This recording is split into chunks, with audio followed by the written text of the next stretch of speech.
student, my name is Jagdish Adhikari. I am maths faculty at Vidya Mandir classes at Chirapova.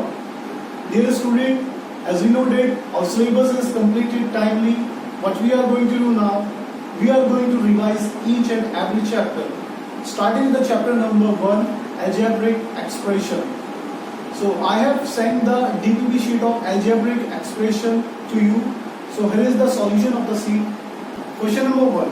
Question number 1 में बोला है minus AB square plus 4AB minus 3A square to get AB square minus 4AB minus 4A square.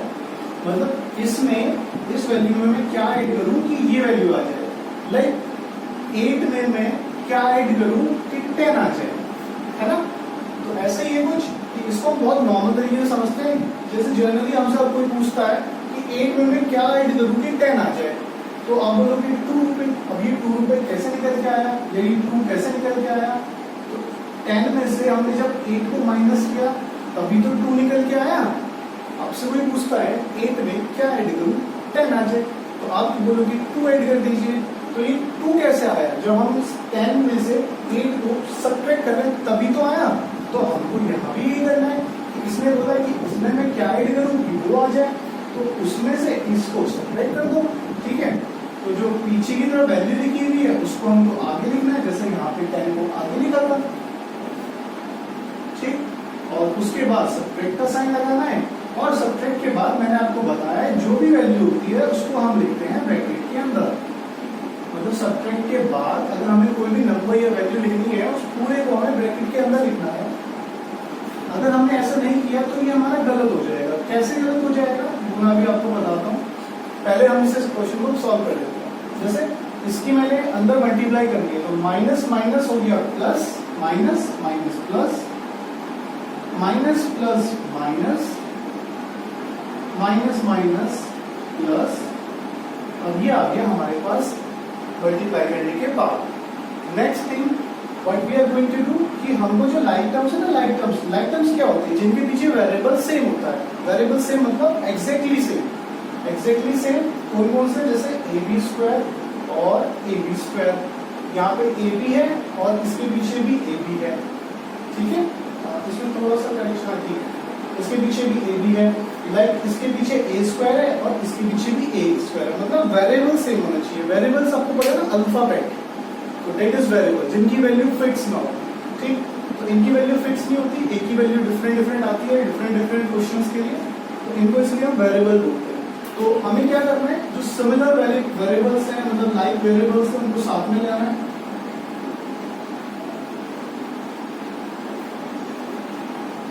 कुछ मिसअप तो नहीं हुआ.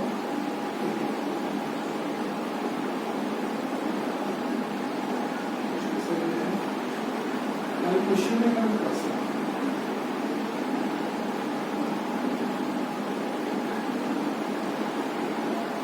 तो हमने सारे लाइक टर्म्स को एक साथ लिख दिया. नेक्स्ट प्लस प्लस प्लस, तो इसके आगे कुछ नहीं है, 1 कंसीडर करेंगे. इसके आगे भी 1 एंड 1 2 प्लस माइनस माइनस, ये पूरा कैंसिल आउट. 4 में से 4 एक गया बचा 0. Minus 4A square plus 3A square. तो माइनस प्लस माइनस 4 में से 3 गया बचा 1A square. As we know कि बड़ी वैल्यू जो है उसके आगे जो साइन होगा वो सॉल्व करने के बाद जो आएगा उसके आगे भी वही साइन होगा. जैसे 4A में से 3A गया तो बचा 1A. अब ये 1A प्लस का होगा माइनस का होगा, इट डिपेंड्स अपॉन कि यहाँ पर बड़ी वैल्यू कौन है. तो बड़ी वैल्यू ये है 4. तो 4 के आगे कौन सा साइन है, माइनस. तो इसके आगे भी क्या आएगा, माइनस. तो हमारा आंसर हो गया option D. Option D correct है हमारा 2AB square minus A square. अब next question number 2. Question number 2 में क्या बोला है,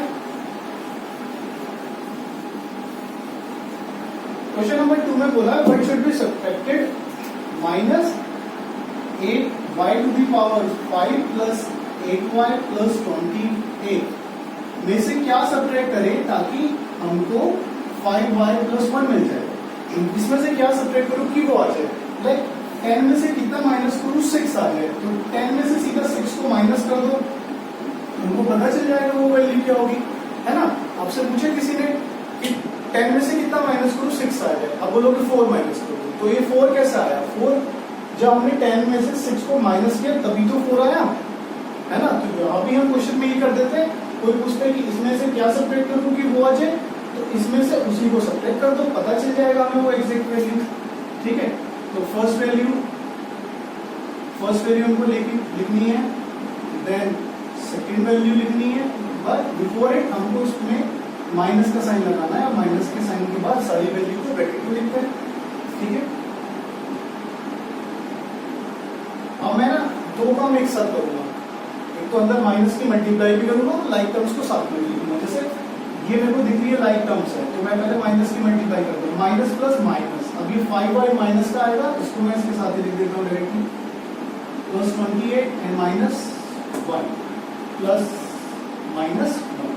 तो 8 में से 5y गया तो ये आ गया हमारा 3y, एंड 28 में से 1 गया तो बचा हमारा 27। तो हमारा ऑप्शन कौन सा करेक्ट है? ऑप्शन हमारा सी करेक्ट है। ठीक है, तो इस टाइप से सेकंड क्वेश्चन हो जाएगा। अभी थर्ड क्वेश्चन में ना बहुत सारे बच्चों को डाउट था कि सर ये थर्ड क्वेश्चन कैसे होगा, और बहुतों ने इसका आंसर जो है वो इनकरेक्टली टिक किया हुआ। तो थर्ड क्वेश्चन देखते हैं। थर्ड क्वेश्चन में बोला है 3k² minus 25k plus 3 upon 6k की पावर 3 माइनस 54k। ठीक, ये हमारे पास क्वेश्चन है, और इसमें बोला for what value of k की कौन सी वैल्यू के लिए the following expression become undefined. मतलब ये जो एक्सप्रेशन हमको दिया हुआ है ये अनडिफाइंड हो जाएगा k की कौन सी वैल्यू के लिए। तो पहले इसको हमने अनडिफाइंड के ऊपर रखा है। ये अनडिफाइंड होता क्या है? अनडिफाइंड होता है जब 1/0 वाली फॉर्म बन जाती है।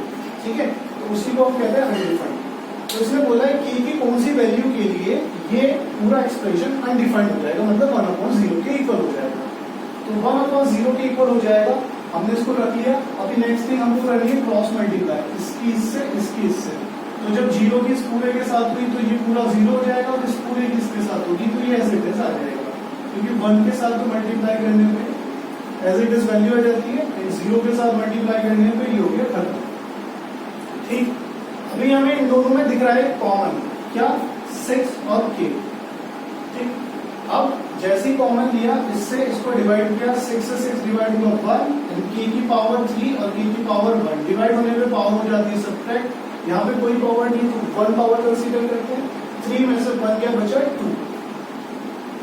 हमने ऐसा क्यों किया? इसको ना वैसे भी कर सकते हैं कि आप इसको इधर ले जाओ, है ना, और 6 को फिर डिवाइड में फिर k की पावर 3, वो करने से क्या होगा, एक ही वैल्यू निकल के आएगी। पर हमें इसकी ना मैक्सिमम वैल्यू निकालनी होती है, जिसपे ये मैक्सिमम वैल्यू, जिसपे ये 0 हो सकता है, मतलब अनडिफाइंड हो सकता है, वो सारी वैल्यूज हमें बतानी है। तो सारी वैल्यूज को बताने के लिए आपको इसको ऐसे ही करना है। मैं इसको दूसरे तरीके से भी करके दिखाऊंगा, जिसमें एक वैल्यू निकल के आएगी। और पहले इसको ऐसे कर लेते हैं। तो हमने यहाँ पे जो कॉमन है वो कॉमन ले लेना है, उसके बाद इस कॉमन से को करना है डिवाइड। तो 6 के टेबल में 54 आता है, 6 9 जा एंड माइनस और ये प्लस, माइनस प्लस माइनस, ये से के डिवाइड हो गया, खत्म। अब यहाँ पे दो सिनेरियो है, एक फर्स्ट कि 6 के मल्टीप्लाई ये होल इक्वल्स टू 0।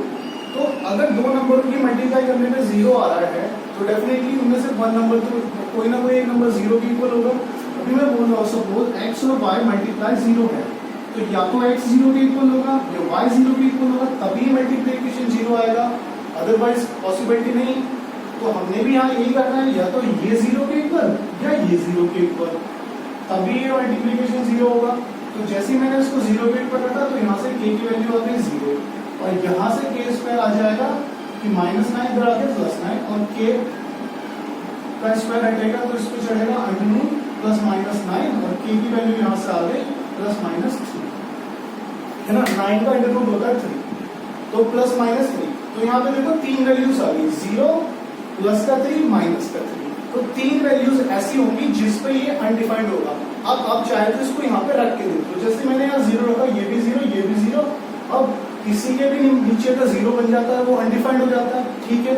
सेकंड, मैंने यहाँ पे जैसे प्लस का 3 रखा, तो प्लस का 3 ये हो गया 3 की पावर 3, 27 × 6, और यहाँ पे 54 × 3 कितना हो जाएगा। दोनों को आप यहाँ पे सॉल्व करोगे ना, 27 × 6, ठीक है, एंड 54 इंटू 3, तो ये आ गया हमारा 2 and 12 and 2 4 6 एंड यहाँ भी 162, तो 162 में से 162 जाएगा तो भी अनडिफाइंड बनेगा। अब आप माइनस करके देखोगे ना 3 तो भी अनडिफाइंड बनेगा, तो मतलब ये तीनों वैल्यूज पे अनडिफाइंड होगा। अब इसने हमसे यही पूछा था कि 0 की कौन कौन सी वैल्यूज पे अनडिफाइंड होगा। तो अगर एग्जाम में ये क्वेश्चन आता है तो आप केवल एक वैल्यू लिख के आते हो ना, तो वो गलत हो जाएगा। तो इसलिए हमें तीनों वैल्यूज लिखनी है। और वो एक वैल्यू वाला कैसे आएगा, जैसे आप करते हो एक वैल्यू वाला कैसे आएगा, अब क्या करते हैं, इस माइनस को इधर पहुंचा देते हैं, ठीक है, तो -54 ये भी ठीक है। अब यहाँ से 6 नीचे जाएगा तो 6 से डिवाइड करेंगे तो ये हो जाएगा 9 बार में, एंड k की पावर 3 है, यहाँ पे 1 है तो k की पावर 1 कैंसिल हो गई इससे, तो यहाँ बची 2, तो यहाँ से k आ गया हमारा प्लस √9 प्लस माइनस का, तो k इक्वल्स टू आ जाएगा प्लस माइनस का 3। अब यहाँ पे कितनी वैल्यूज निकल गई, केवल 2। जिस बच्चे ने प्लस माइनस का लगाया होगा उसकी 2 निकली होगी, और जिसने प्लस माइनस लगाया नहीं होगा उसकी 1 वैल्यूज निकली होगी। पर ये गलत है, क्योंकि ऑप्शन में आप देख रहे हो, ऑप्शन में आपको 4 अलग अलग टाइप के ऑप्शंस दिए हैं, 0 +-3 0, 3 -3। तो हमें जो मोस्ट सुटेबल ऑप्शन है उसको चूज करना होता है, ना कि केवल जो वन सुटेबल कंडीशन, मतलब जहां पे ज्यादा सुटेबल कंडीशंस दिए है वो हमें चूज करना होता है, और वही करेक्ट आंसर होता है, ठीक है। तो इसलिए इसका आंसर जो है वो हो जाएगा 0 + 3 -3, ठीक, इस टाइप से जैसे मैंने कहा है। क्वेश्चन नंबर 4 में बोला है cost of the ticket for the 1 day circle show is y, मतलब एक दिन के सर्कल शो की जो कॉस्ट है टिकट की वो y है। The capacity of the stadium is 750, stadium की कैपेसिटी 750 है, 750 सीट्स है, उसमें 750 लोग आ सकते हैं बार में। The stadium was Housefull, stadium Housefull है, हाउसफुल मतलब 750 की 750 सीटों पे लोग बैठे हुए हैं, ठीक है। There was 20 people who were given a complimentary pass for their entry, मतलब 20 लोगों को कॉम्प्लीमेंट्री पास मिला हुआ है, मतलब वो फ्री में बैठ सकते हैं, फ्री में बैठ सकते हैं मतलब उनको कोई पे नहीं करना। Right the total cost of the ticket showed in the algebraic statement, तो टोटल कॉस्ट हमको लिखनी है टिकट की, वो कितना होगा। हमें देखो पता है 750 लोगों का स्टेडियम में, मतलब 750 लोग उसमें आ सकते हैं, और एक टिकट की कॉस्ट जो है वो ₹12 है, तो 750 की कितनी हो जाएगी, 750 इंटू बाई टोटल कॉस्ट, है ना। जैसे आपसे बोला आपने 10 पेन खरीदे, एक पेन ₹5 का, तो आपकी टोटल कितने रुपए की परचेस हो गई, ₹50 की। तो सिमिलरली ये 750 लोग है, एक टिकट ₹12 का है, तो 750 लोग टोटल कॉस्ट हो जाती है। पर उसने हमसे ये बोल दिया कि 20 लोग फ्री में आए हैं, तो फ्री में आए तो मतलब उन्होंने तो कोई टिकट लिया ही नहीं होगा, तो कितने लोग बच गए जिन्होंने टिकट लिया है, तो 730, तो 730 की y से मल्टीप्लाई कर देंगे तो ये हमारा आ जाएगा कि कितने रुपए की सेल हुई है हमारी। तो ऑप्शन जो है वो कौन सा सही है, बी, ठीक है।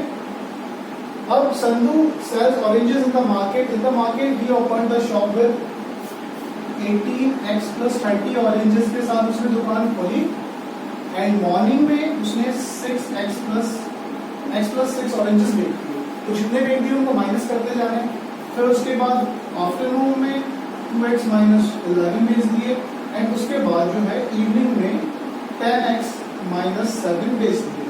तो इन सबको आप माइनस करना, तो 5x + 35 बचेगा लास्ट में, है ना। जितने टोटल थे सबको माइनस कर देंगे जो जो उसने बेच दिए, ठीक है। और next question number 6,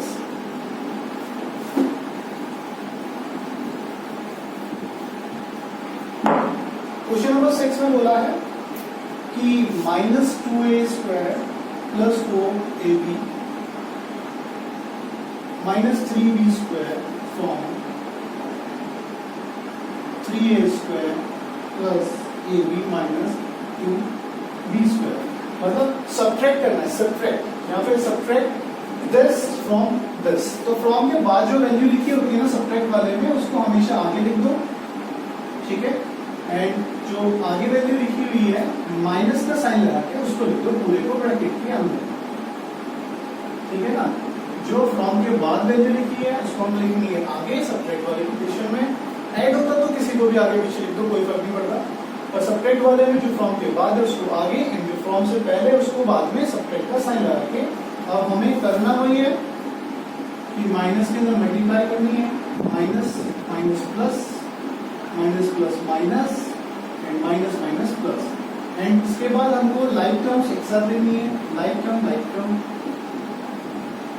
A B, तो इन सबको एक साथ लिखते जाना है हमको।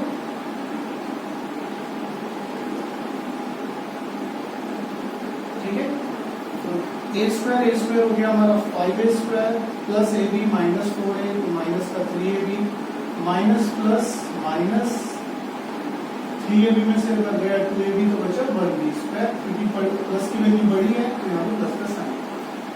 तो हमारा आंसर आ गया 5 minus 3 5a² minus 3ab plus का b²। ऑप्शन जो है सी करेक्ट है। ठीक है, अब क्वेश्चन नंबर 7। 90% बच्चों ने ये क्वेश्चन गलत किया है, 90%। आप भी देख लो, आपने भी गलत किया होगा। अभी बच्चों ने किया क्या इस क्वेश्चन में, बहुत ही सिंपल क्वेश्चन था, बहुत बार बताया था मैंने।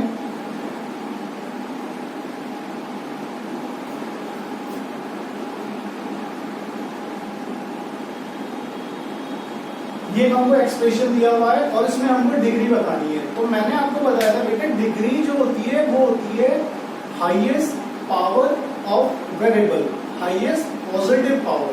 ठीक है, हाईएस्ट पॉजिटिव पावर ही हमारी डिग्री होती है, और वो किसके होनी चाहिए, variable, highest positive power of variable. अब वेरिएबल कहाँ पर है, ये वेरिएबल और ये। तो बहुत सारे बच्चों ने ना इसको भी वेरिएबल लिख दिया। ये 65 जो ये वेरिएबल थोड़ी ना है, 65 तो कांस्टेंट है, फिक्स है। आपसे कोई 65 रुपए मांगेगा तो 65 ही तो दोगे। 100 का रुपए 65 का काम नहीं करेगा, 65 का रुपए 100 का काम नहीं करेगा। फिक्स वैल्यू है 65 मतलब 65।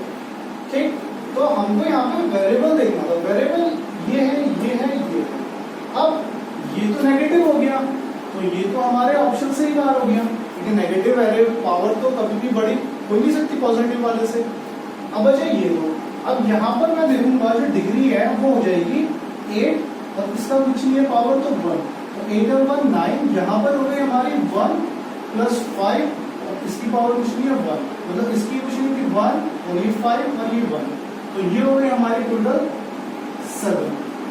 तो 9 बड़ा है, ये 7 बड़ा है, ऑब्वियसली 9 बड़ा है, तो जो बड़ी पावर है वही डिग्री है, तो डिग्री होगी हमारी 9। इस टाइप से करना है क्वेश्चन। 90% बच्चों ने गलत किया, आई डोंट नो कैसे उन्होंने क्या किया, क्या सोचा। तो डिग्री ये होगी 9। ऑप्शन देख लो आप कौन सा है 9 वाला। ऑप्शन जो है 9 वाला सी है, C correct. Which of the following is monomial. अब ये मोनोमियल वाला जो क्वेश्चन था, एक बच्चे ने तो लिखा है कि none of the option is correct. तो मैंने आपको बताया मोनोमियल क्या होता है बेटा, जिसमें नंबर ऑफ टर्म्स होती है 1, जिसमें एक टर्म होती है वो मोनोमियल होता है। अब हलवा तो इतना नहीं, एग्जाम में इतना हलवा तो नहीं आने वाला ना कि डायरेक्टली आपको 1 टर्म दिखेगी और आप टिक कर दोगे मोनोमियल हो गया काम। नहीं, आपको थोड़ा सा कॉम्प्लिकेटेड मिलेगा, जैसे इस क्वेश्चन में। इसमें आपको देख रहा होगा किसी ने भी मैंने एक टर्म दी नहीं है, पर अगर आपके क्वेश्चन नंबर इसका जो ऑप्शन बी है ना उसको ध्यान से देखा हो तो वहां पे वो एक ही टर्म है, बस थोड़ा सा उसको सॉल्व करना है। यहाँ देखो 87 a² b and a² b, तो ये दोनों लाइक टर्म है नहीं है, तो ये दोनों क्या हो जाएंगी, ऐड हो जाएगी।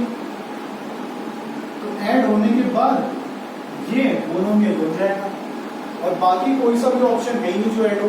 पहले वाले में देखोगे xyz है और दूसरी तरफ लिखा है xy², तो xyz and xy² different term है। सी वाले में 5x 6x 7y 2z अलग अलग है, y वाला x के साथ ऐड हो ही नहीं सकता, और डी वाला तो बिल्कुल ही अलग है। तो ऑप्शन बी अगर आपने ध्यान से देखा हो ना, तो बी में जो है वो लाइक टर्म्स ही है, बस उनका जो सीक्वेंस है वो मैंने चेंज कर दिया। तो सीक्वेंस चेंज करने से मल्टीप्लाई और ऐड में कोई फर्क नहीं पड़ता। आपको पता है 2 × 6 भी 12 होता है, एंड 6 × 2 भी 12 ही होता है। सीक्वेंस कुछ भी हो, प्लस माइनस में कोई फर्क नहीं पड़ता, डिवाइड मल्टीप्लाई में पड़ता है। तो ऑप्शन इसका जो है बी करेक्ट है। क्वेश्चन नंबर 9 में कोफिशिएंट, क्वेश्चन नंबर 9 में आपको बताना था कोफिशिएंट, किसका कोफिशिएंट बताना था, y² का। तो y² का कोफिशिएंट आपको दो जगह y² दिख रहा है, यहाँ भी यहाँ भी। तो सबसे पहले y² को कॉमन ले लेंगे, जिसका भी कोफिशिएंट हमको बताना है उसको हमने लेना है कॉमन। तो जैसे ही कॉमन लिया तो ये जो इसके साथ बचा मल्टीप्लाई में, यही इसका कोफिशिएंट है मल्टीप्लाई में। ठीक है, मल्टीप्लाई में ये कोफिशिएंट है। तो ऑप्शन देख लो किसमें ऐसा है, ऑप्शन सी करके है। क्वेश्चन नंबर 10, क्वेश्चन नंबर 10 में पता नहीं आप लोगों ने क्या करा, मुझको समझ नहीं आया। क्वेश्चन नंबर 10 में तो बहुत सिंपल था, ये हमारा क्वेश्चन नंबर 10 था। इसमें बोला था कोफिशिएंट ऑफ एक्स बताओ, केवल एक्स, एक्स स्क्वायर नहीं केवल एक्स। एक्स स्क्वायर और एक्स अलग अलग है, एक्स स्क्वायर मतलब एक्स इंटू एक्स और एक्स मतलब केवल एक्स, ठीक है। तो यहाँ पे हमें एक्स का कोफिशिएंट बताना था। अब एक्स तो इसमें कहीं है ही नहीं, इसमें तो एक्स स्क्वायर है, तो ये तो कोफिशिएंट हो ही नहीं सकता। अच्छा, इसको अगर आप देखो तो ये दोनों तो बाहर ही है, ठीक है। बस केवल मैं 7x को कंसीडर करता हूँ। तो बहुत बच्चों ने पता है क्या किया है, इसको 7x को लिख दिया, एक्स स्क्वायर को 7x इंटू एक्स। नहीं, ऐसा नहीं करना, इसको जो लिखा है ना वही लिखना है एग्जैक्टली। तो एक्स बोला इसमें, एक्स इसमें कहीं भी नहीं है, तो इसका मतलब क्या होगा कि एक्स के साथ जो कोफिशिएंट होगा वो 0 होगा। क्योंकि अगर मुझे इस एक्सप्रेशन में से अगर x को खत्म करना है तो मैंने उसके साथ 0 लिखना पड़ेगा, नहीं है ना। अगर मुझे इस पूरे एक्सप्रेशन में से x को रिमूव करना है तो उसको जो कोफिशिएंट होगा वो 0 होगा। तो 0 है तभी तो वो रिमूव हो गया। तो यहाँ पर जो एक्सप्रेशन है इसका जो कोफिशिएंट है x का वो 0 होगा, मतलब ऑप्शन डी करेक्ट होगा, ठीक है। तो सारे क्वेश्चन हो गए यहाँ पे, थैंक यू।